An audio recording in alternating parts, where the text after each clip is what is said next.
This is my K-Miata, and we're gonna be going through the engine, suspension, everything that has to do with this particular build and my beautiful Miata. So let's go to it.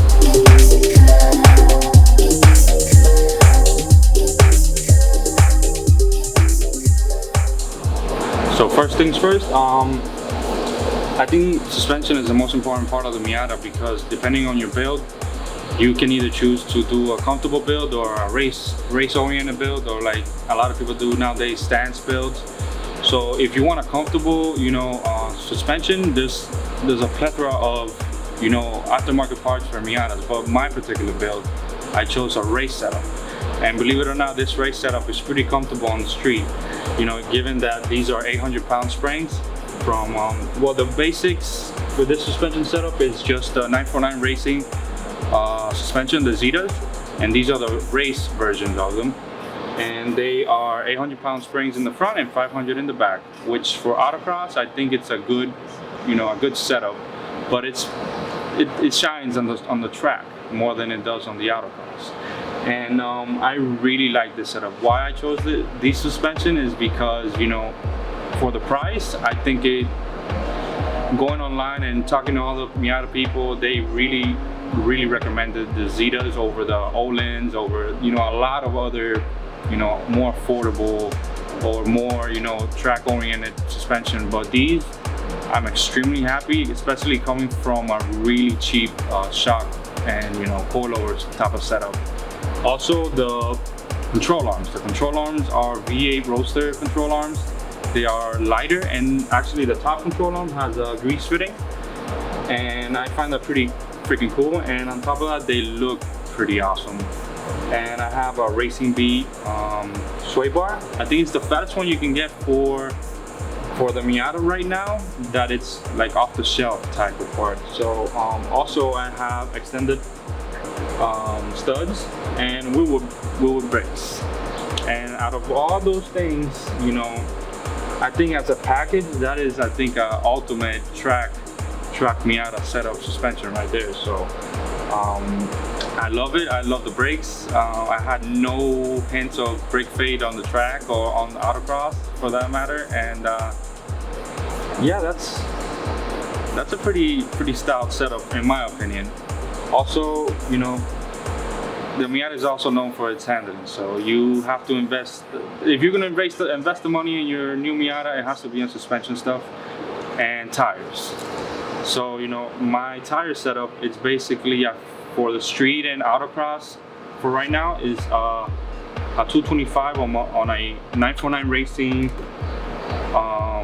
wheel, 15x8 I believe on the 225. I think I'm already at the limit with that tire. Since we're talking about tires, you might be wondering why I have fender flares. Well, the fender flares are not for my 225s. They're for my 275 Hoosiers.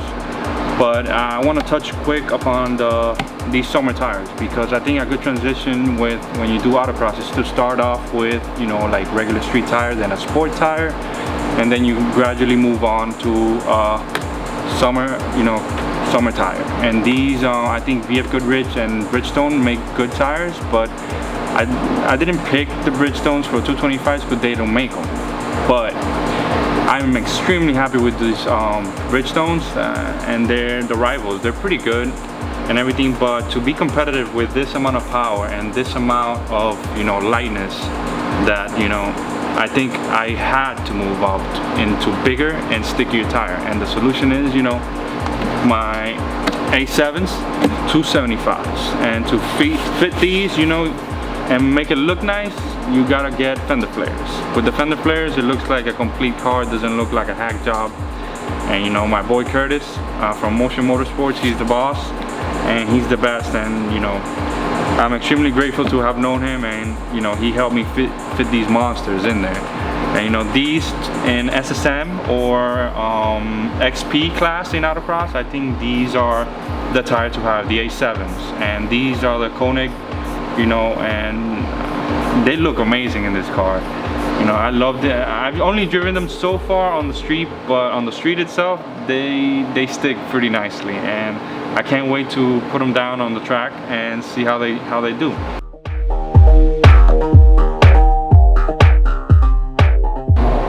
thing, guys, is I think Miatas and lightweight is like PB&J. You know, like if you don't have a lot of horsepower but you want to make a Miata handle better and be a little bit quicker, it's lightweight mods. So for this particular car, all my friends know me for gutting it.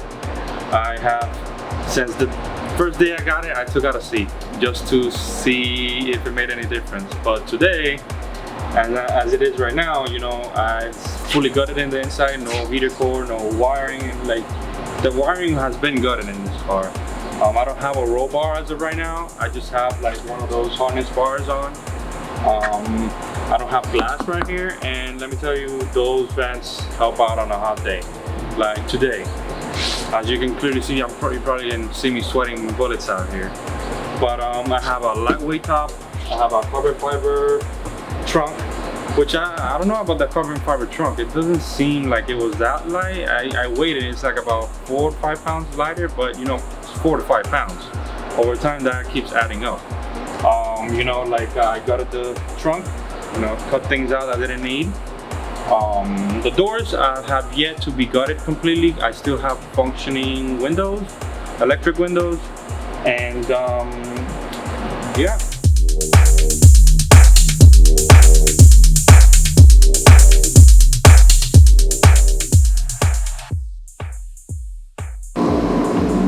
So yeah, another thing I forgot to mention is my seat. I have a Sparkle seat with some fixed rails, and I love the Sparkle seats. When you're on track and autocross and you're swinging about, you know, the seat really holds you in and allows you to focus on the track and, you know, have an easier, more fun experience. And another thing is I have been making a transition to aerodynamics with the Miata to, you know, make it handle better and improve the handling of the Miata on track and on autocross. And I think one of the best things I've ever gotten so far, it has to be the wing. Not just because of the downforce, it's just the neck braking. Everybody that sees the wing, they have to ask questions. They look at it and they say, oh, you're gonna take off, this and that. It's, I think, one of the coolest things I've ever done to my Miata, to be honest. But who doesn't like the attention, right? Like, look at it, it's ginormous, 71 inches. And you know, on track, the car felt so stable, it's mind-boggling. I'm usually known for spinning out anywhere I go. That track day on the firm, no spin outs whatsoever. The oversteer was because I wanted it to oversteer, and the understeer was because of cold tires. So, you know, love this wing, and thank you, you know, Nine Lines Racing. They did an amazing job with it, and it's super easy to put on.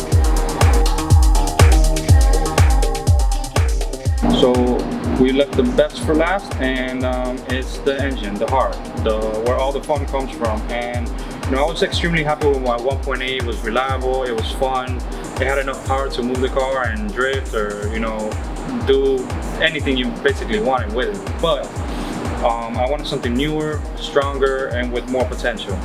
And what's better than a K24 from a Honda, right?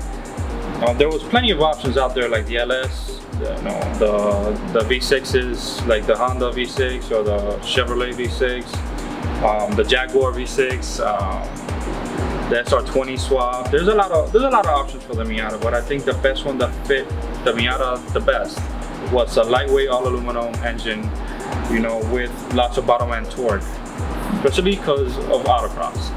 And I think price-wise, I think this is the best bang for the buck that you can put on a Miata. And to be honest, I should have stopped wasting my money and just gone straight to a K24 from the very beginning, instead of piling up parts to turbo my 1.8. And let me tell you, there's no regrets here.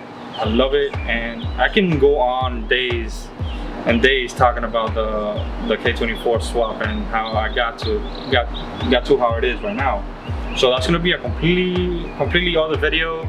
And if you're interested, just, you know, subscribe and follow me, hit like, and we'll be posting a lot of videos about the K-Swap and how I got it to here and the whole experience with the K24 engine.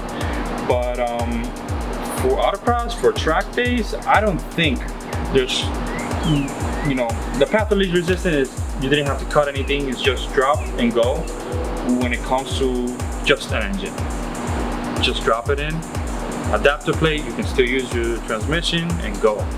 factory diff, factory transmission, and let me tell you, it's worth every penny.